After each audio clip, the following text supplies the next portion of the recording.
to meet with my dearest girlfriend.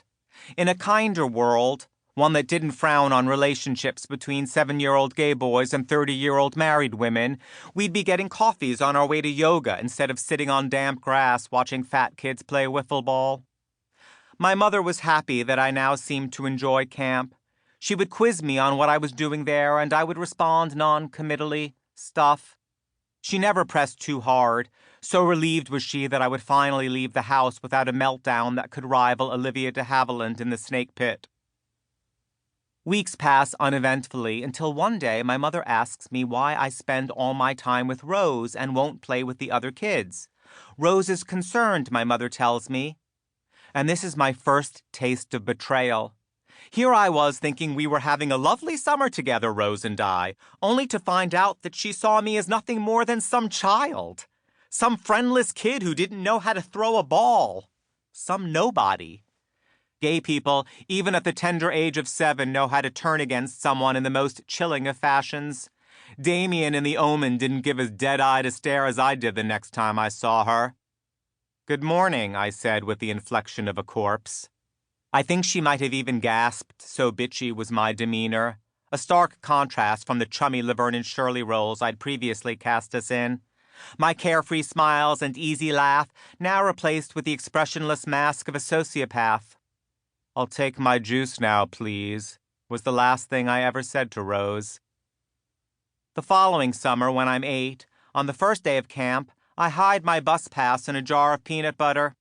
My mother scrambling to find it as I casually leaf through TV Guide, planning my day. "It was right here," she says, frustrated as she scans our compact kitchen again. "Well, I guess I can't go," I say. "What did you do with it?" she asks, suddenly on to me. "Nothing. Now, if you'll excuse me, I'll be in the basement watching Double Indemnity." But she insists I must have done something with it. I shrug. I'll go to my grave buried with that jar of peanut butter before I confess. "Well, come on, we're going." "I can't go without a bus pass." "Yes, you can. I'll explain it to the driver." What the fuck was this woman's fixation on sending me to camp? The only way she was going to get me onto that bus was in a straitjacket. "I'm not going." She looked at me, almost pleading. "Don't you want to play with the other kids outside? It's summer." Was I not the same child that she had had for the previous 8 years? Had I ever once played outside? "I want to watch TV downstairs." And she let me go. Just like that. This was the hill I was willing to die on, and she knew it. I thought that was going to be the end of it, but it wasn't. The following year, as I'm almost finished suffering through the countless humiliations of 3rd grade, 2 months alone in front of the basement TV now so close I can taste it, my parents tell me they have a proposition for me. "What?" I ask, suspicious. "How about if we send you to sleepaway camp this summer?" If they had snapped our cat's neck in front of me, I would have been less horrified. At first, my ears don't even quite know how to process what they're hearing. "It's in the Catskills," my mother continues, "and you can ride horses." "Horses?" I repeat uncomprehendingly and have to steady myself on a chair back as my knees start to buckle. They have all kinds of activities, 3-legged races, cookouts, canoeing, each word more hideous than the one preceding it.